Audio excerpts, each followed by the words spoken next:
मंडळी, नवरात्रीमध्ये तुम्ही पाहिले असेल की बरेच जण अनवाणी पायाने चालत असतात. पायामध्ये चप्पल, बूट काहीही घालत नाही. अगदी बाहेर जाण्याची वेळ आली तरी सुद्धा हे व्रत पाळले जाते. पण नक्की अनवाणी पायाने चालल्याचा, अर्थात पायात चप्पल न घालण्याचा, त्या व्यक्तीला बरं नक्की काय लाभ होतो आणि ही प्रथा कधीपासून सुरू झाली? चला जाणून घेऊया. त्याआधी आपल्या चॅनलला सबस्क्राईब करून घ्या. आजच्या ह्या व्हिडिओमध्ये आपण दोन्ही कारणाचा विचार करणार आहोत. एक म्हणजे धार्मिक कारण आणि दुसरे म्हणजे वैज्ञानिक कारण. कोणत्याही धार्मिक स्थळी म्हणजे मंदिरात जाताना आपण चपला बाहेर काढून ठेवतो. चपलेबरोबर मनाला चिकटलेले विकारही आपण मंदिराच्या बाहेर ठेवून आपण मंदिरात प्रवेश करतो. हा त्यामागचा हेतू असतो. तसेच आपल्यामुळे स्वच्छ परिसर खराब होऊ नये हीही त्यामागे सद्भावना असते. तसेच तिथल्या वातावरणाशी एकरस होताना अनवाणी पायाने चालल्यावर खूप फायदा होतो. अनवाणी पायाने चालल्यावर नक्की काय फायदा होतो? आपल्या पायाचे तळवे अत्यंत संवेदनशील असतात. संपूर्ण देहाचे ॲक्युपंक्चर पॉइंट्स हे पायाच्या तळव्यात असतात आणि अनवाणी चालल्यामुळे जमिनीची विद्युत शक्ती पायाच्या तळव्यामधून शरीरात शिरकाव करते. रक्त संक्रमण व्यवस्थित होते. अनेक प्रकारच्या आजारातून सुटका होते. उच्च रक्तदाब कमी होतो. तणाव कमी होतो. डोकेदुखी कमी होते. उत्साह वाढतो. हृदयविकाराची शक्यता कमी होते. वजन नियंत्रणात राहते आणि हाडे मजबूत होतात.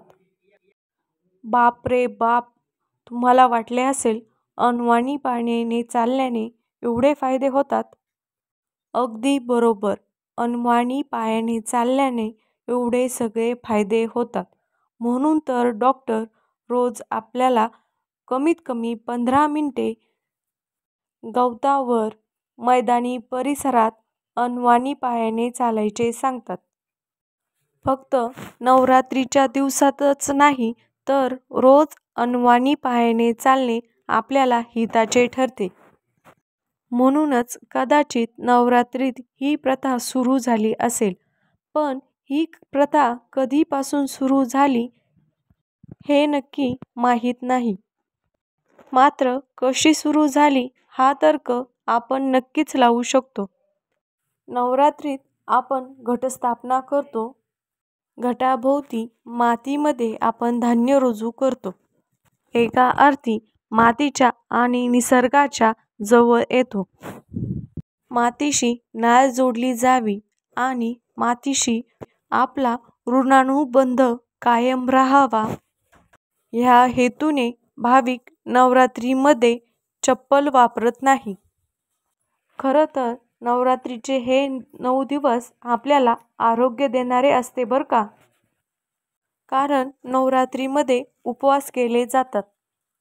जर तुम्ही योग्यरीतीने उपवास करत असाल तर हा उपवास तुमच्या आरोग्याच्या समस्या दूर करतो आणि तुमचे वजन देखील नियंत्रणात ठेवण्यासाठी मदत करतो. नवरात्रीमध्ये कांदा लसूण खाल्ला जात नाही. मांसाहार केला जात नाही. बरेच भाविक एकमुक्त राहतात. फलाहार करतात. ह्या सर्व गोष्टी शरीराला फायदेशीर असतात. शिवाय भावनिकदृष्ट्या त्यागाचे महत्त्व शिकवतात. अनवाणी पायाने चालण्याचा पर्याय हा त्याचाच एक भाग आहे. स्वतःच्या शरीराला थोडेफार कष्ट देऊन ईश्वरी चिंतन मनात ठेवणे हा त्यामागचा मूळ हेतू आहे. म्हणजे आरोग्य आणि भक्ती दोन्ही जपले जाते. आपण इतर वेळी आपल्या आरोग्याकडे लक्ष देत नाही, तसेच आपल्या जीवनशैलीकडेही लक्ष देत नाही. पण जेव्हा नवरात्री येते, गणपती बसतात, श्रावण येतो, तेव्हा आपण अशा सण उत्सवामध्ये आपण एकदम अलर्ट मोडवर जातो आणि एकदम सावध होतो. कारण आपल्याला उपवास असतो. आपण काय खातो, किती प्रमाणात खातो याकडे आपण आवर्जून लक्ष देतो. ह्या गोष्टी आपल्याला खरं तर आरोग्य देणाऱ्या ठरत्या, जर आपण त्या योग्य रीतीने केल्या तर. त्याचबरोबर तुमच्या घरामध्ये देखील कोणी अनवाणी पायाने चालण्याचा निश्चय केला असेल तर तुमचा स्वतःचा अनुभव कमेंट बॉक्समध्ये नक्की लिहा. उत्सव हे चांगल्या कामाची सुरुवात करण्यासाठी निमित्त असतात.